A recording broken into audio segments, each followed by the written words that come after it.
para mí es un placer estar con todos ustedes y sobre todo movernos por ambientes culturales tan impresionantes como las ciudades europeas. Hoy, si se fijan, el título lo explica lo que vamos a ver.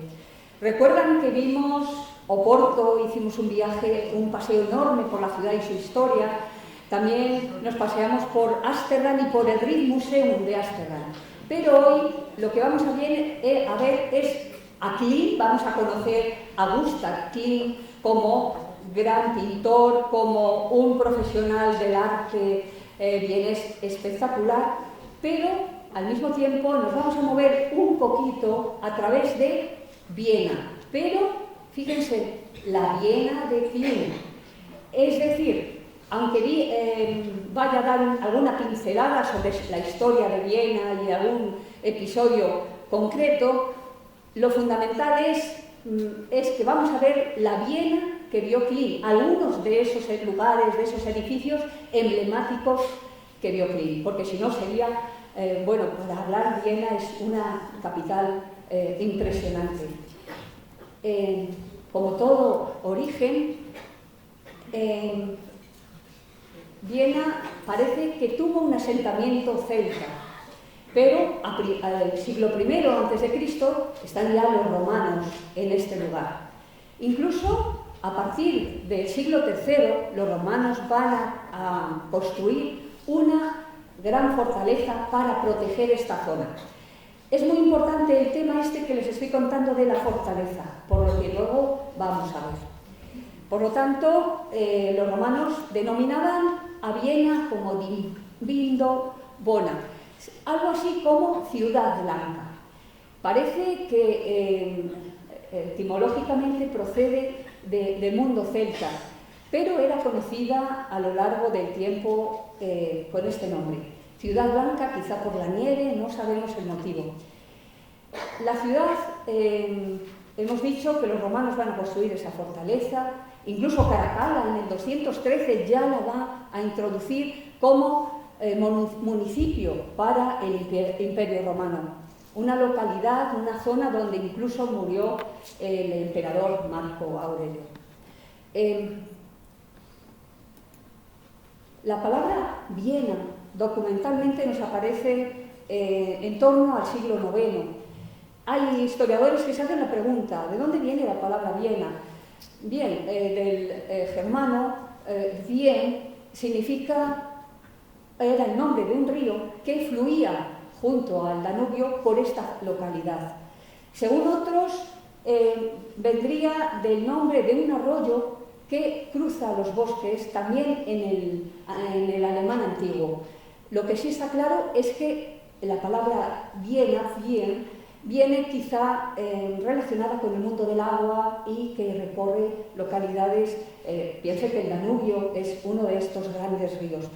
Viena se va a comportar como esa gran ciudad y sobre todo cuando se convierte en una ciudad imperial. A partir de 1237, Viena va a ser considerada ciudad imperial de un gran imperio y como capital va a ser un lugar de encrucijada, va a ser un lugar de unión entre Oriente y Occidente y económicamente y artísticamente va a empezar a desarrollarse. Va a ser un lugar, centro donde se distribuía el cobre, la plata, donde la República Veneciana se va a mover y va a traer cosas de Oriente. Es decir, que es un lugar a nivel económico muy importante y también muy deseado a lo largo de la historia. Decíamos al principio que los romanos habían construido la primera fortaleza, como los romanos siempre lo hacen, las murallas de la ciudad. Pero yo quiero que se fijen un poquito, se ve bien la flecha, a ver cuando la mueva.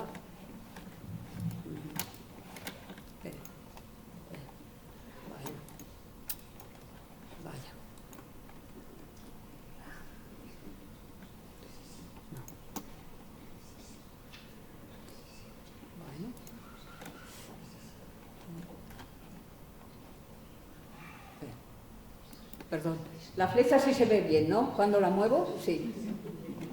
Es que no sé por qué en esta diapositiva no se ve. Ahí sí, vale. ¿No?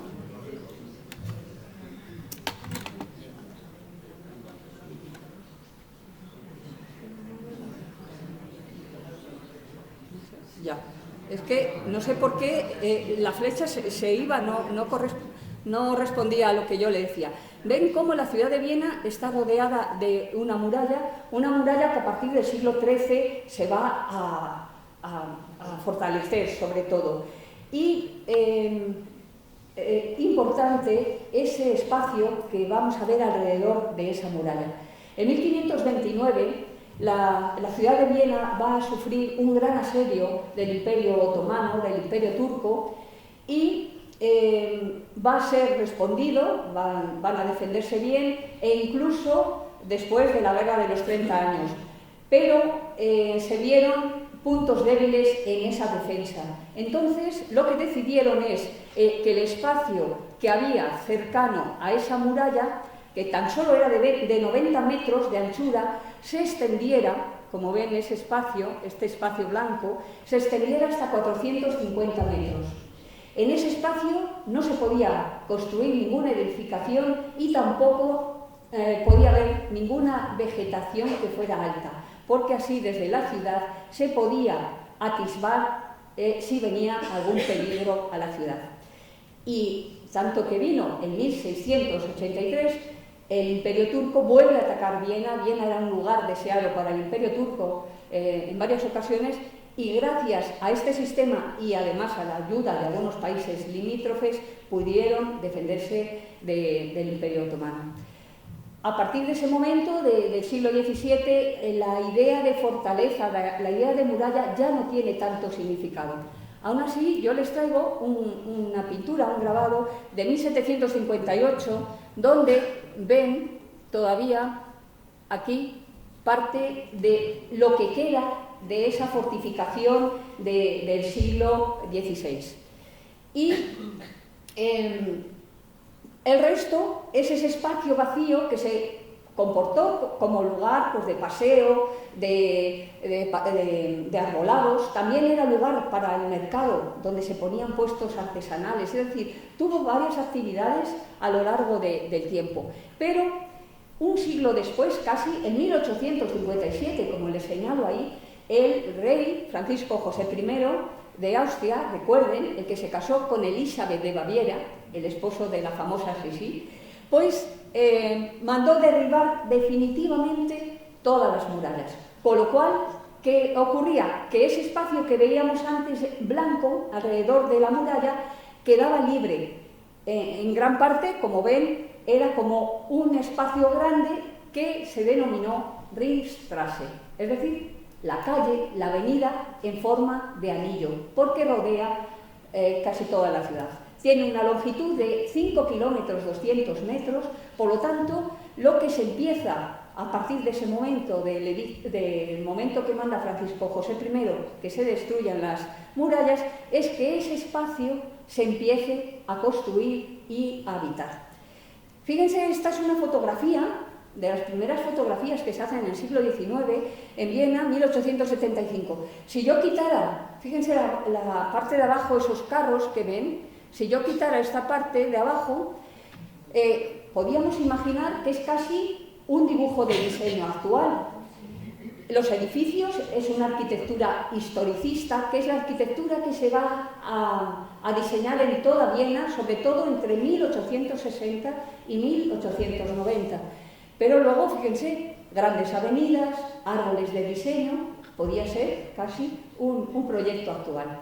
Gracias a eso, en Viena se construyeron edificios muy emblemáticos, muy bellos, pero bien historicistas o luego incluso eclécticos, es decir, copiaban estilos del pasado.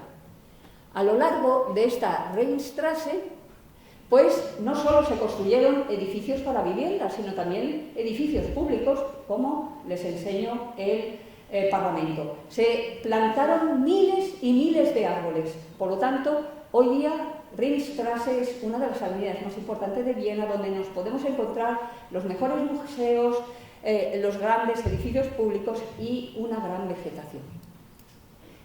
Bien, En estos años, estamos hablando desde 1860, 1890, hay un personaje que ha nacido a pocos kilómetros del centro de Viena, en la localidad de Bauchmantel. Está a 9 kilómetros prácticamente a las afueras de Viena. Gustav Klimt nace, por tanto, en 1862, es hijo de una persona que trabaja con metales nobles, por lo tanto, tiene un ambiente artístico en casa, es el segundo hijo de 7. La familia Klimt es una familia con una economía bastante mala y Klimt tiene que estudiar siempre, desde pequeño, en la escuela pública, al igual que su hermano Ernst. Con 14 años entrará, gracias a una beca, en la Escuela de Artes y Oficios. Su hermano Ernst entrará un año después. Importante porque allí ellos van a ver la pasión que van a tener hacia la pintura. Allí conocerán a un gran amigo, que luego lo vamos a nombrar, y también estarán dirigidos por el mejor pintor que había en ese momento en Viena, que es Hans Bach.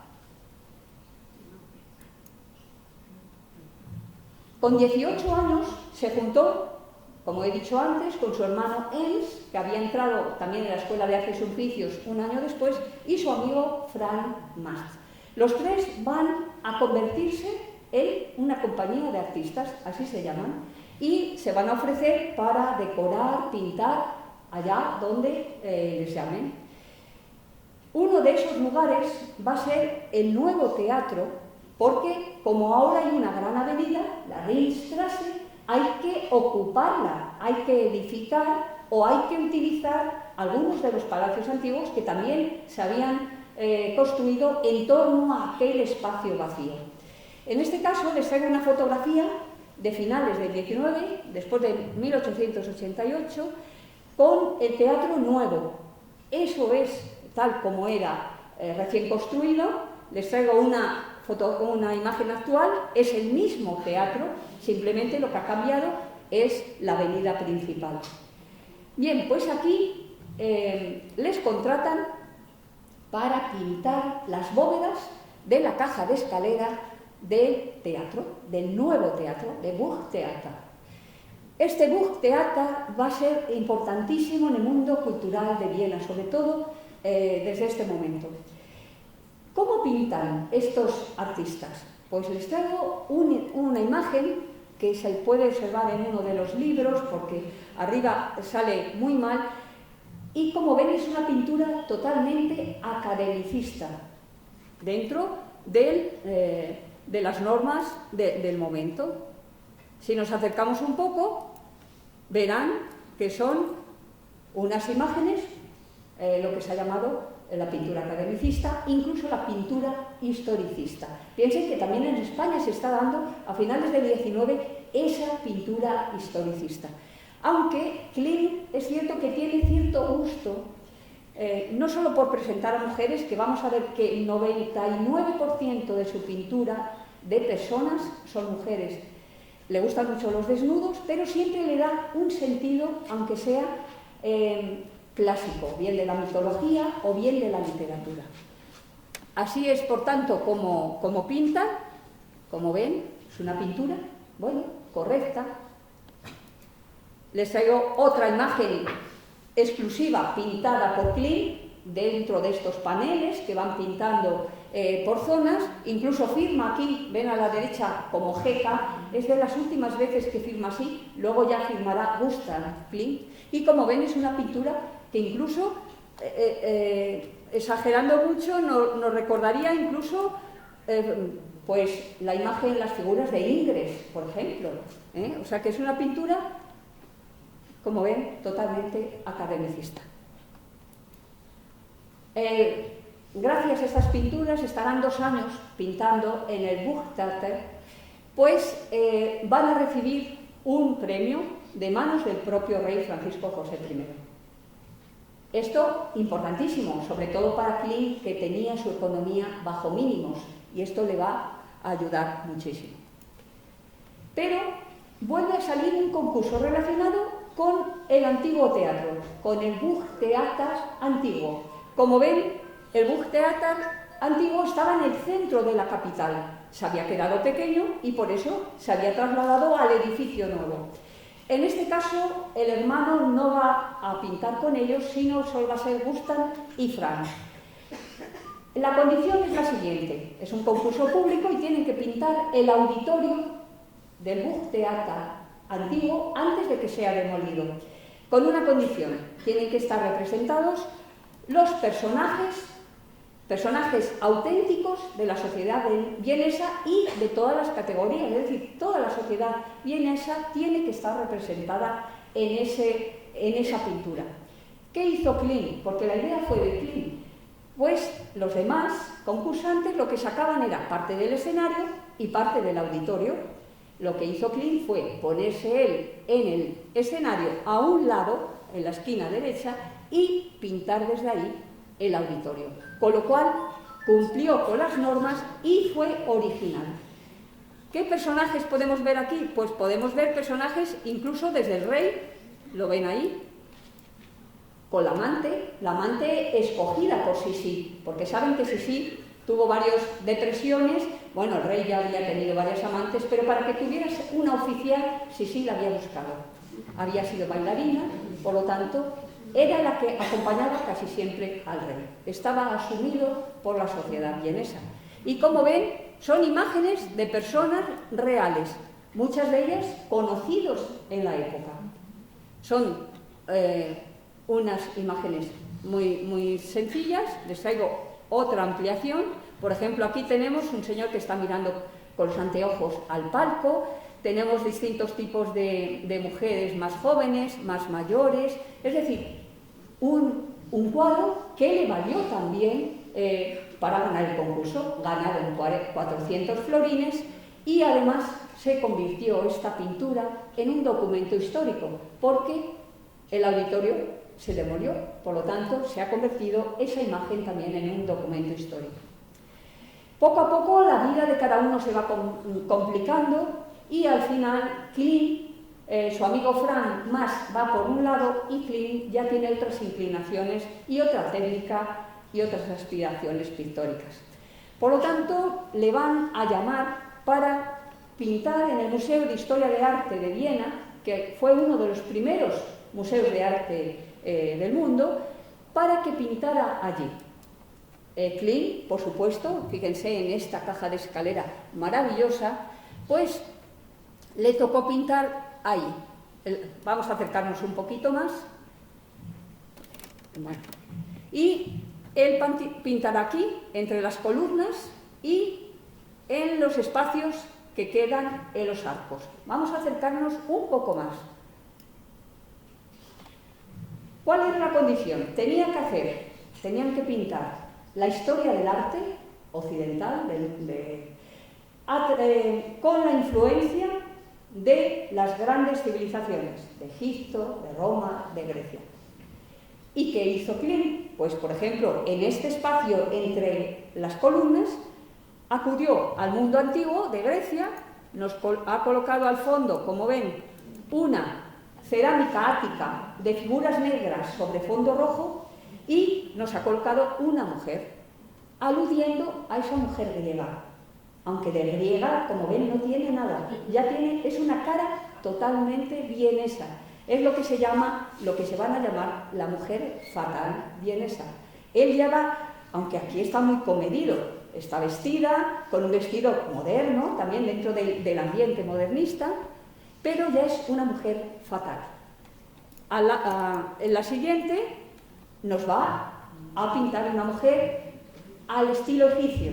Es cierto que nos ha colocado el ankh en su mano, que es el símbolo de la vida, nos ha colocado elementos que nos recuerdan al antiguo Egipto, pero nos ha presentado una mujer desnuda. En Egipto saben que nunca se pintaba una mujer desnuda. Normalmente las representadas eran de clase social media o alta y siempre iban con un vestido de lino, aunque dejaran al descubierto el pecho cuando se ponían de perfil, porque el sistema de pintura era otra. Pero no de esta manera tan, bueno, pues tan frontal. Es cierto que como está tapada dentro del ambiente egipcio, no pasó nada. Y la siguiente es, nos relatan algo sobre el mundo del Renacimiento. Aquí nos pinta dos ángeles, un niño, pero este ángel ya tiene rostro también de mujer. Dentro de las ideas, los ángeles nunca se sabía si tenían sexo o no, ¿no? Él ya, aunque aquí no mira al espectador, va representando una mujer con el pelo típico del momento, de ese momento de Viena, que hablaremos ahora, y pelirroja. Le encantaban los colores pelirrojos, rojizos, castaños, etc. Con lo cual ya va buscando un poco su dirección. Como andaba un poco mal a veces económicamente, a pesar de que no le faltaban trabajos, a veces aceptaba retratos, pero ponía una condición: solo pintaba lo que él quería con modelos, pero cuando alguien le pedía hazme un retrato, tenía que llevarle la fotografía, no le pintaba directamente. Por lo tanto, como ven estos dos retratos que les traigo, uno es de un músico, Joseph Penbauer es músico, como ven, parecen pinturas hiperrealistas. Es como ahora cuando pintan de una fotografía o del ordenador. Prácticamente, ahí la verdad es que no se ve tan bien como se ve en el ordenador, pero parecen totalmente pinturas hiperrealistas. Además, él siempre pintaba los marcos a su estilo. En este caso, hace un guiño al mundo mesopotámico. Fíjese, este arpa nos recuerda un poco el arpa de Ur, el arpa de la antigua Mesopotamia. O esta mujer, fíjense cómo también perfectamente parece un cuadro hiperrealista actual. Bien, como les decía al principio, las mujeres van a querer que le retraten, que le pinten, etc. Y él, pues, lo hará. Este cuadro se lo traigo por una razón, porque es el único que tiene un poco de fondo. ¿Qué quiero decir con esto? Fíjense, está sentada.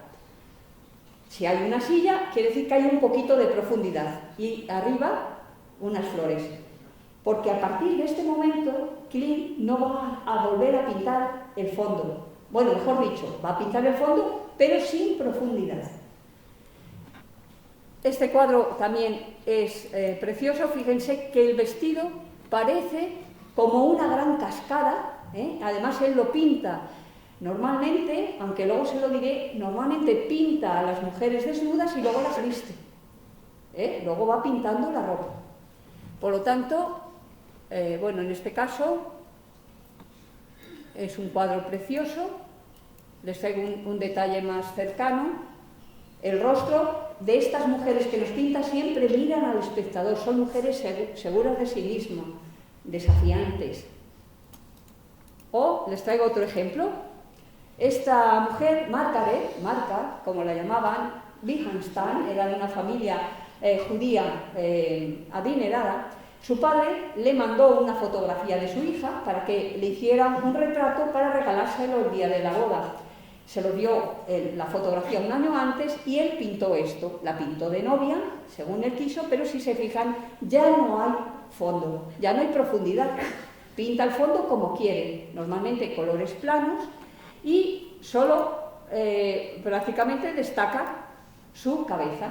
Ya empieza a aparecer este elemento, estas espirales que se han dicho que las retoma también del mundo céltico.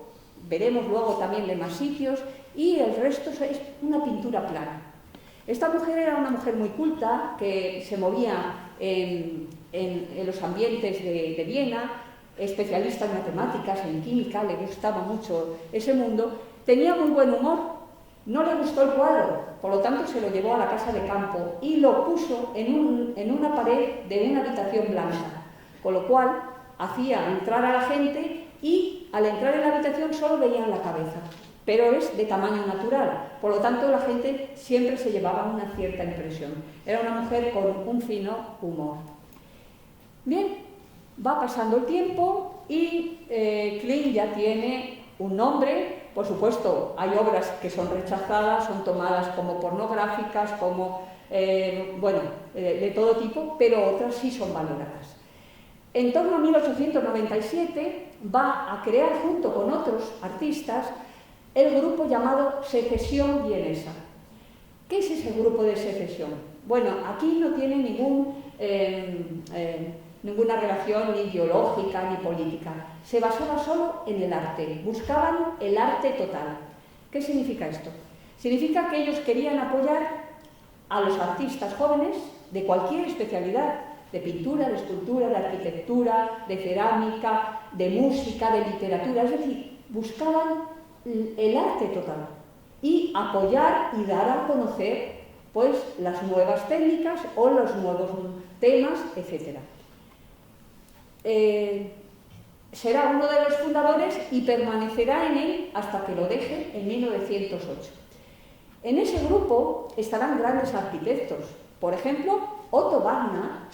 Otto Wagner, que había pasado de ser un gran arquitecto, historicista, academicista, a introducirse en este ambiente de la secesión, que es el nuevo tipo de arte. Su discípulo, como les tengo ahí, Olbrich, diseñó la sede donde iba a estar el grupo de secesión. Como ven, es una sede muy extraña, adintelada, es decir, normalmente de techos planos, aunque arroto con una bóveda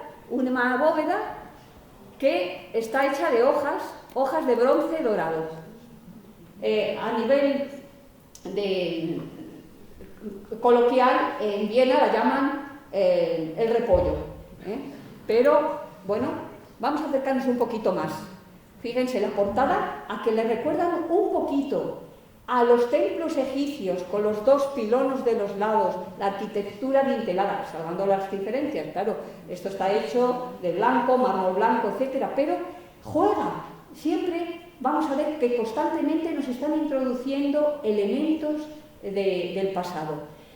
Arriba está, como hemos dicho, esa bóveda, y se dan cuenta, fíjense, desde los maceteros, nos acercamos un poquito a uno de ellos, estas volutas ondulantes no le recuerdan al mundo cretomicénico, al mundo antiguo de Grecia. El Palacio de Cnosos tenemos algún estilo de estas ondas. Y si nos acercamos un poquito más, fíjense, la escultura, la pintura, incluso los árboles, la vegetación, todo se trabaja a la vez para conformar la portada. Esto es lo que ellos querían, lo que ellos buscaban, el arte total y su lema: a cada tiempo su arte, a cada arte su libertad. Su símbolo era la diosa Atenea. Como ven, siempre se apoyan en el pasado, en momentos de la antigüedad. El motivo era porque la consideraban como la diosa de la sabiduría y de la justicia. Por supuesto, este cuadro está hecho por Klimt, tanto el cuadro como el marco. Como ven, las ondas, las espirales van a aparecer en todas las obras que hace Klimt. Les he dicho que Otto Wagner va a ser amigo de Klimt, va a ser uno de los que van a estar allí a su lado.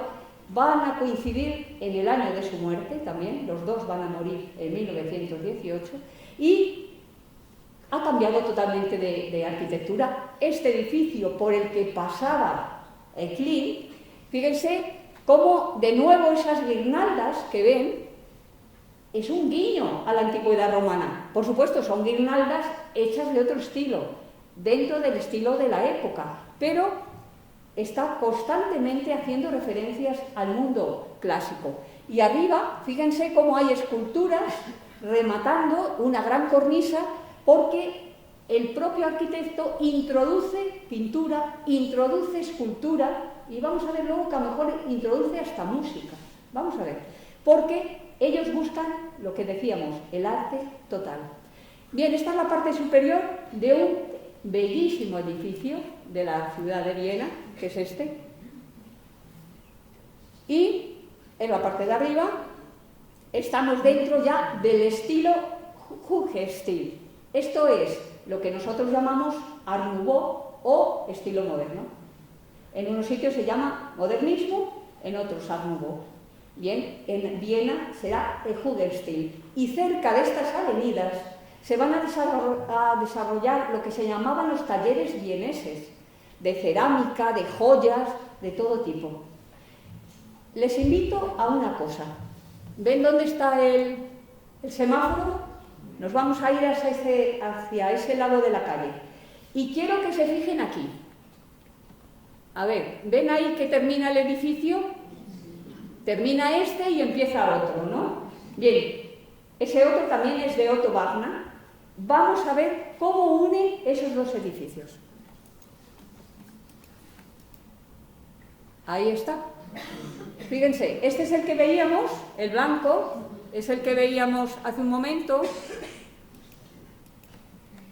que nos ha colocado una escultura que canta. Tiene la boca abierta, no sé si llegan a verla, pero está jugando con la idea de la música. Fíjense la cornisa, nos recuerda a los triglifos y metopas, por supuesto al estilo modernista, pero están constantemente introduciéndonos elementos del pasado. Y al lado tenemos la famosa Casa de las Flores, que fíjense, qué pena que no se ve bien la... ¿Ven bien los colores por debajo? No sé si se ve. No, vaya. Bueno, son colores verdes, rojos, rosas. Yo no sé si esto se podría mover. Bueno, fundamental porque esta primera cornisa, nos recuerdan los grandes templos egipcios, las columnas palmiformes, grandes columnas redondas que terminan en palmeras y están pintadas de verde y de azul y de colores, pues esta decoración que hay aquí nos recuerda a los templos egipcios. Y la otra parte de la cornisa nos recuerda la decoración que tenían las apadanas persas. Las apadanas en Persia lo que eran grandes edificios adintelados, es decir, de vigas horizontales sujetos por columnas, y todo pintado el techo también como si fueran plantas. Los colores son bellísimos, es una pena que yo no sé si esto se puede... No se puede mover, porque lo vieran desde el ordenador, pero no se puede. Bueno, vamos a ver si en la siguiente se ve un poquito más. Bueno, ahí se ve un poquito más. Bueno, ¿ven? Lo que les decía arriba,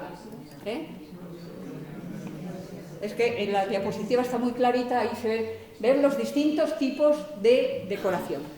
Bien, esta casa, como saben, está hecha de cerámica, es la típica casa mayólica. Mayólica significa desde el Renacimiento la cerámica que se trabaja con esmalte de plomo y de estaño. Por lo tanto, es una cerámica que dura muchísimo porque es una cerámica sobre una loza esmaltada y además con colores muy vivos. Esta casa es bellísima, al igual que las balconadas de bronce y de hierro, es decir, estamos dentro del Art Nouveau de Vienes. Y esta casa es como si alguien hubiera tirado un gran ramo de flores y se hubiera quedado toda la casa pintada. Como ven, es una preciosidad, se combina el hierro, el bronce, etcétera, porque se busca que se trabajen distintos materiales. Bueno, es una casa preciosa, la conocemos normalmente como la Casa de las Flores y es uno de los mejores edificios de este momento. A partir de 1890 conoció a Emily Floge. Emily Floge era hermana de su hermana Elena. Elena había estado casada con su hermano Ernst, pero su hermano Ernst Klein murió y por lo tanto Emily solo era la hermana de su cuñada, pero lo conoció desde jovencita y al final fue su gran compañera, su amante, su mujer, su amiga, todo. Nunca se casó con ella, pero ella era el alma de Klein. Juntos van a diseñar muchas cosas, en especial la ropa, porque ella era diseñadora de ropa. Va a tener muchísimo éxito. En una de las calles principales de Viena tenía el edificio ella, su empresa, donde trabajaban más de 40 modistas a su cargo, donde tenía modelos impresionantes. La casa había sido construida por otro arquitecto famoso del momento, Joseph Hoffmann. Desgraciadamente, durante la Segunda Guerra Mundial, ese edificio quedó destruido, con todo lo que tenía Emily, no solo de ella, sino de lo que había heredado de Klein, porque aunque no se había casado con Klein, cuando muere Klein, la mitad de su herencia se la da a Emily Floro. Suponemos que entre esa mitad de la herencia irían cuadros, irían muchas cosas de Klein, pero todo se destruyó en la Segunda Guerra Mundial. La otra mitad se la quedó la familia de Klein, las hermanas, que eran las que quedaban vivas. Bien, Emily, por tanto, es una mujer también muy inteligente, estará siempre al lado de Klein cuando lo necesita.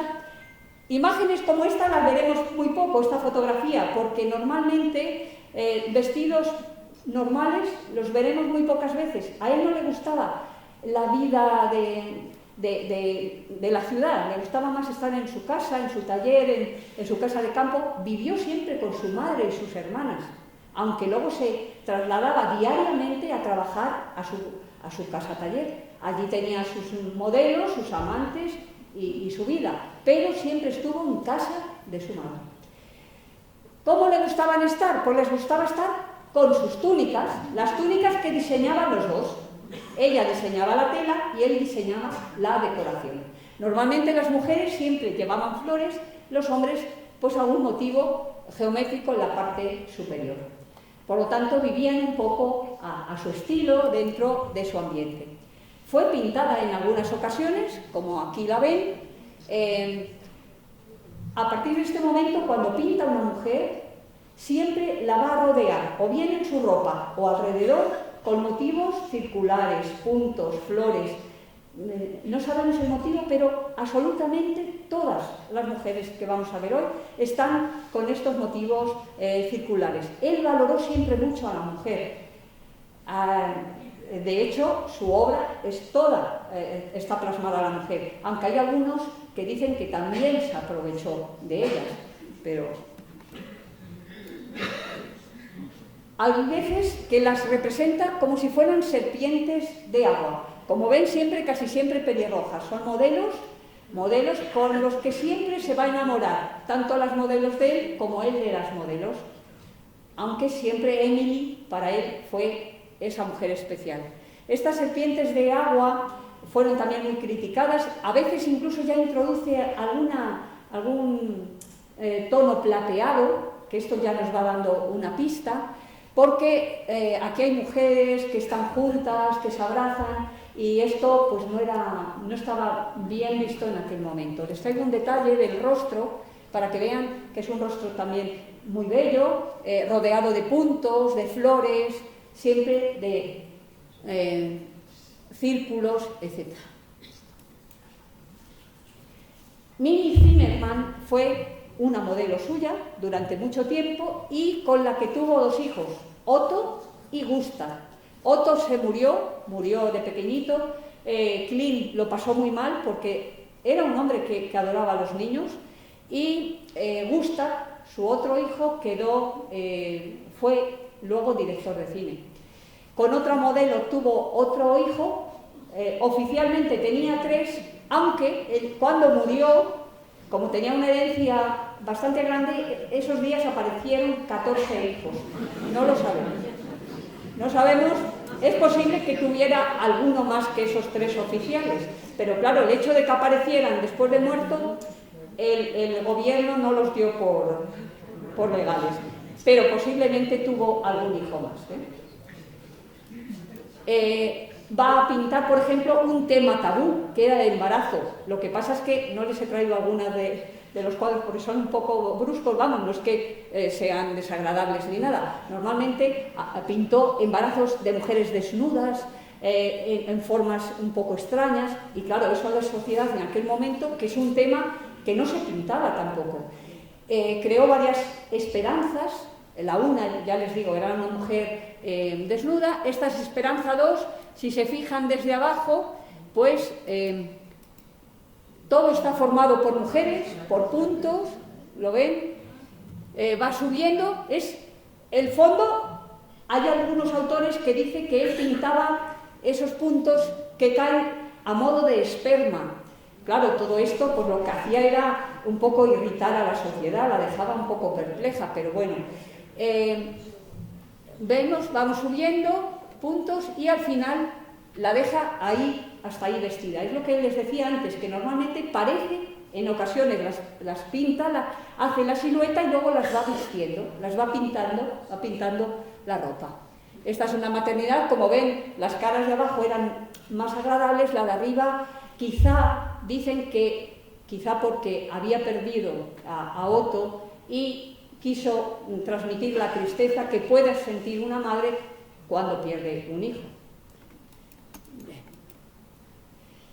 Uno de los cuadros que más importancia, de hecho, la Galería de Arte Moderno de Roma lo acogió enseguida, fue también Las tres edades de la vida.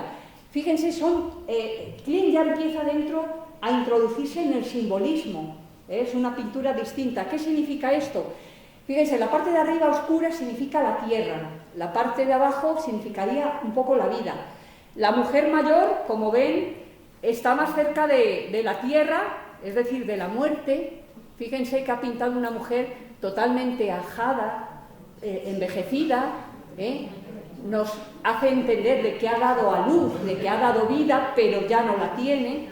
Y fíjense luego la joven, rodeada también de círculos, de flores, y la niña están más cerca de la parte de abajo, más cerca de la vida.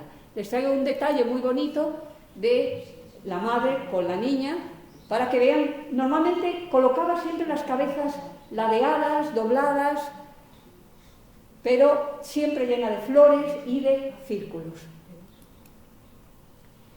Pintó más de 3.000, hay más de 3.000 dibujos de mujeres, a veces solo con carboncillo o tiza, como ven ahí, también bellísimos, muy sencillos. Yo creo que eso se ve muy bien. Ahí ven la típica firma que va a hacer. Sí la ven desde ahí, ¿verdad? Bueno, ahí. Su rostro muy bello. Antes les hablé de que había construido para Emily Flower, Joseph Hoffman, el edificio donde tenía su taller de diseño, y una familia multimillonaria de Bruselas, los Stockler, manda a Hoffman que haga un edificio dentro de la época, dentro del arte modernista. Esta familia contrató a Klimt para que le pintara 9 salones, 9 salas de su casa, y él va a empezar a pintar de otra manera. Es cierto que, fíjense la fecha, 1911, estamos en la etapa dorada. La etapa dorada él la empieza en 1907, porque en 1903 va a hacer un viaje, sobre todo a la zona de Rávena, y se queda fascinado al ver los mosaicos de San Vital, los mosaicos bizantinos llenos de mosaicos dorados, cómo brillan, y se da cuenta que él, que nunca pinta el fondo, esos mosaicos no tienen fondo, pero brillan gracias a la presencia de oro y de plata. A partir de ese momento, de 1903, empezará a introducir laminillas o pan de oro o láminas de plata. El primer cuadro que hace con láminas de oro es El beso, después otro que vamos a ver y después este. Pero he querido ponerles este antes para que veamos cómo trabaja con el oro. En este caso, él va a pintar lo que llama la expectación, que es esta mujer, el árbol de la vida y el abrazo. De nuevo el árbol de la vida, fíjense que hace un guiño de nuevo a la antigüedad. El árbol de la vida ha estado presente en todas las culturas, sobre todo en la mesopotámica, pero también en la cristiana, en todas. Y hace ese guiño al pasado aquí lleno de roleos, de volutas. Nos presenta en el medio un halcón, quizá nos está recordando al dios Horus, ahora lo vamos a ver. Y este mismo cuadro lo tienen otras dependencias por separado, porque el abrazo es uno, el árbol es otro y la expectación es otro. Como ven, cada panel puede ir por separado o puede juntarse. Él decía que en el árbol de la vida hay que moverse a través de los caminos, procurando no caer donde puede estar la muerte o donde pueda estar el mal o el error. O sea, siempre toda su pintura tiene un significado, un simbolismo. Como ven, es bellísima, y hay esto que ven aquí en el medio, que les traigo ahora un detalle. Se ha dicho que de nuevo es un guiño al mundo egipcio, el ojo, y también se dice que quizá también hace referencia al ojo de Dios, al ojo cristiano, que luego lo vamos a ver en otro cuadro, cuando lo introduce en un triángulo. Constantemente lo presenta, no sabemos qué significado le daba a él.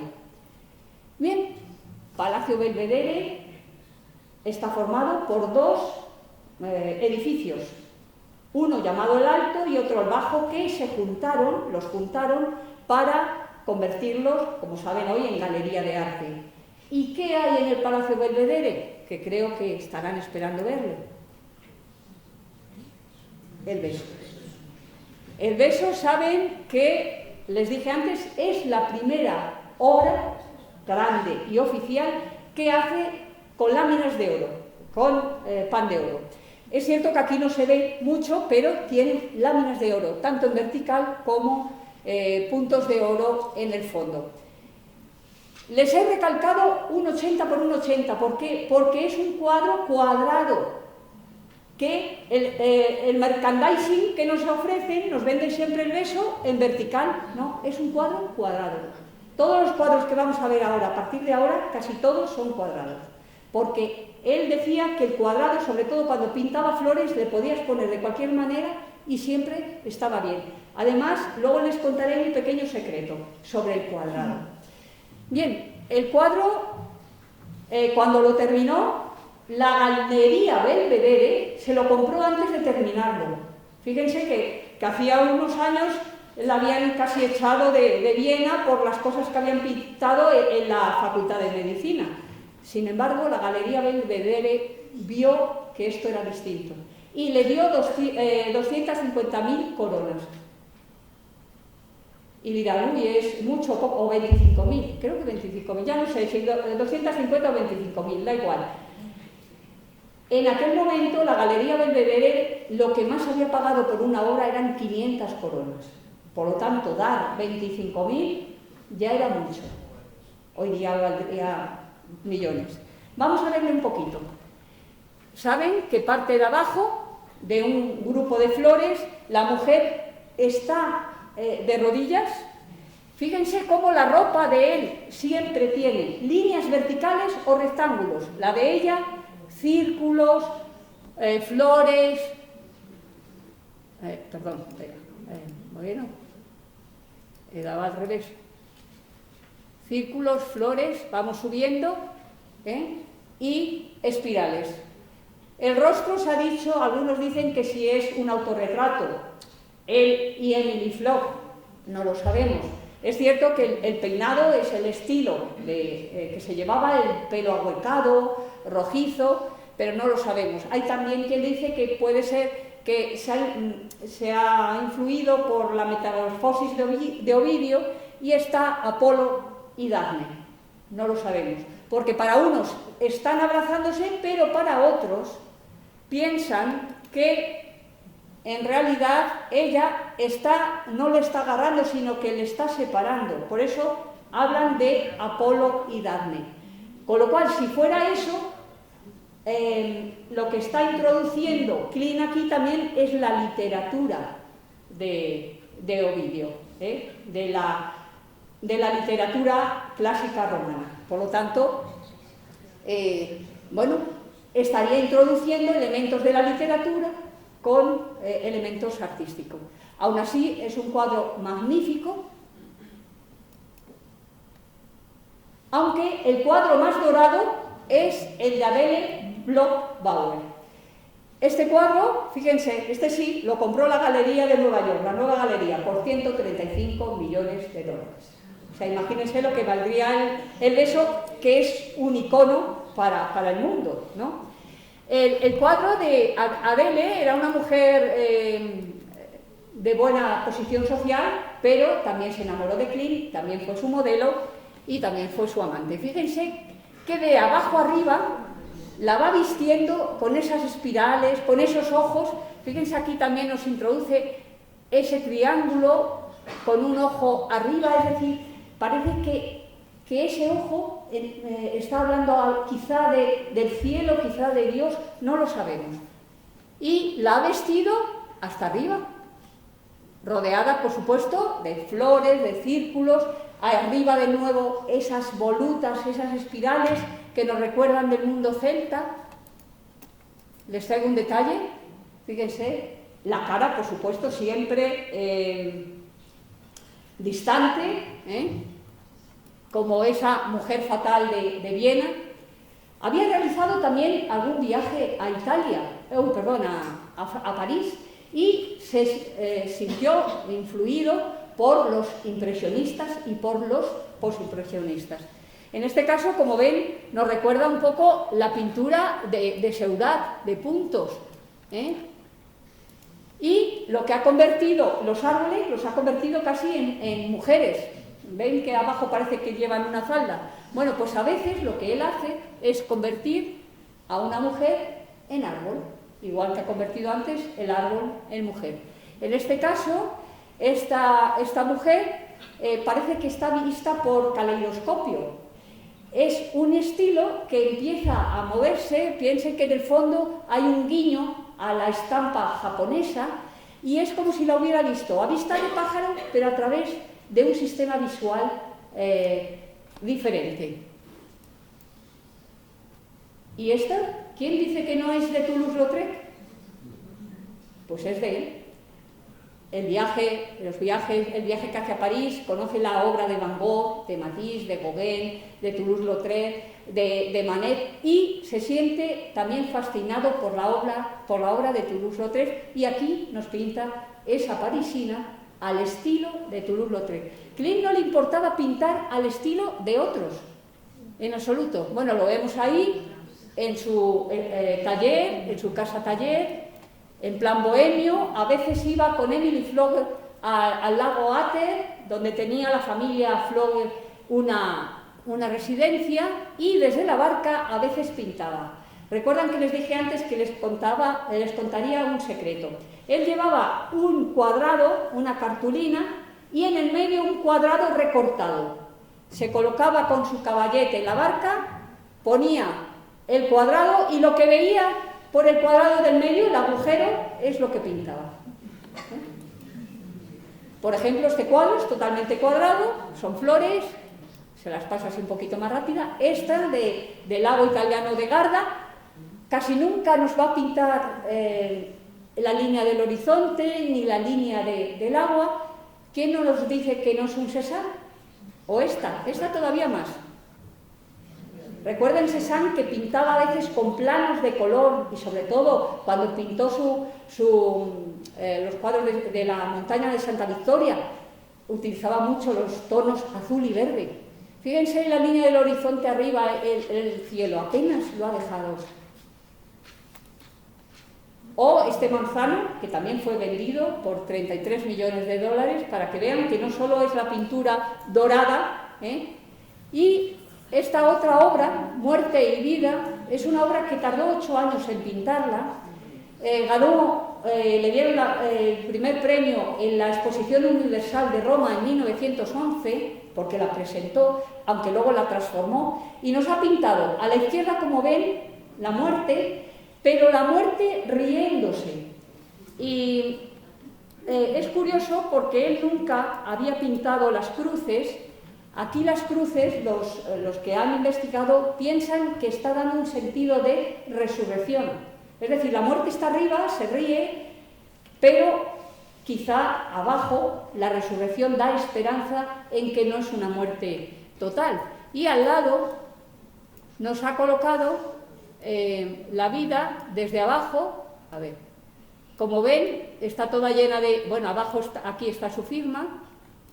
Son mujeres, hay un hombre, nunca se le ve a los hombres que no ven la cara, mujeres por todos los lados, ahí, aquí otra mujer mayor, aquí otra y aquí otra. Y un niño. La vida, si los hombres, no es posible. Entonces nos ha colocado un hombre maduro y un niño para prolongar la vida. Se ha dicho que esta imagen de la vida se copió un poco de una obra de Rodin, el escultor. Rodin también admiraba mucho la obra de Klimt. Como ven, los artistas se van pues influyendo unos a otros. Sabemos que pasó por delante de la Casa Loft, también, curiosamente, está dentro del Art Nouveau de Jugendstil vienés, pero al exterior él no utiliza decoración como Otto Warburg. Pero el interior, ningún piso coincide. Es decir, en el interior sí que hay un juego de niveles, y como el Art Nouveau, cuando hay edificios que tienen esquinazos o formas redondeadas. Pues el interior sí que tiene un juego de Art Nouveau. Por aquí pasó Klimt, por la plaza del mercado, como ven, edificios eclécticos, neobarrocos, neogóticos, etc. La fuente es barroca, es decir, todo confluye. El Ayuntamiento de Viena, neogótico, que también se construyó a final del 19, con 5 torres, la principal es la del reloj, y luego la Catedral de San Esteban, se la traigo solo por una razón. Saben que normalmente los tejados son de cerámica de colores geométricos, a veces con las insignias o emblemas de Austria o de la propia ciudad de Viena, y se la traigo para que vean cómo, aunque este edificio no lo vio Klimt, porque lo hizo en 1990 Hans Hollein sigue con la idea de algunos arquitectos de la época de Klimt, porque en esa fachada de hormigón, cristal y piedra se refleja no solo la catedral, sino edificios neogóticos, barrocos, etc. Es decir, es un compendio, es recoger imágenes, como ven aquí, de otras arquitecturas. Y les traigo esta como un guiño a lo que hay hoy. Se construyó a finales también del siglo XX en la casa de Handelswasser, que tiene la originalidad de que cada dueño puede pintar la ventana como quiera. La fachada está compuesta, como ven, de todas esas ventanas de colores y de 200 plantas. Es decir, la vegetación está unida a la fachada. Esta idea se la traigo porque esta idea también estaba en el grupo de la secesión, de introducir todo tipo de artes. La jardinería también es un arte. Bien, Klimt pasearía por las calles de Viena, se tomaría algún café y en especial en el Café Museum. Como les ponía ahí, todos los cafés que se construyeron o se fundaron a finales del 19 en Viena son hoy patrimonio cultural inmaterial de la humanidad, de la UNESCO. Por lo tanto, el Café Spell, que les tengo allí, sigue siendo original. El museo se ha transformado varias veces y ahora han vuelto a copiarlo a como era en la época. Bien, el último estudio de Klimt. Aquí Klimt en 1915 había perdido a su madre, estaba muy triste, le dio un infarto, cogió luego una neumonía, luego una gripe y al final, en 1918, el 6 de febrero, murió. Al entrar en su taller encontraron varios cuadros, algunos casi acabados, otros a punto de terminar. Les traigo este cuadro magnífico, prácticamente terminado, de nuevo una mujer bellísima, que nos representa a esa mujer vienesa. En este caso, fíjense, una mujer, no es la fatal que hemos visto a lo largo de la tarde, de nuevo con guiños a la estampa japonesa, también a al posimpresionismo, al fauvismo, la importancia del color. Un cuadro que también se puede ver en la sala de Klimt, en el Belvedere. En definitiva, Klimt, que se sentía vienés por todos los poros de su piel, nunca sospechó que su obra se ha ya convertido no solo en icono de su ciudad, de Viena, sino de toda Austria. Y no se imaginan hasta qué punto cuadros de Klimt están por todas las paredes de Austria, de Viena. Incluso, por ejemplo, un detalle, en el piano del Conservatorio Superior de Música de Viena, en la parte interior está pintado el beso. Por lo tanto, Klimt lo que hizo es llevar a Viena a través de su pintura. Espero que hayan disfrutado de la pintura de Klimt.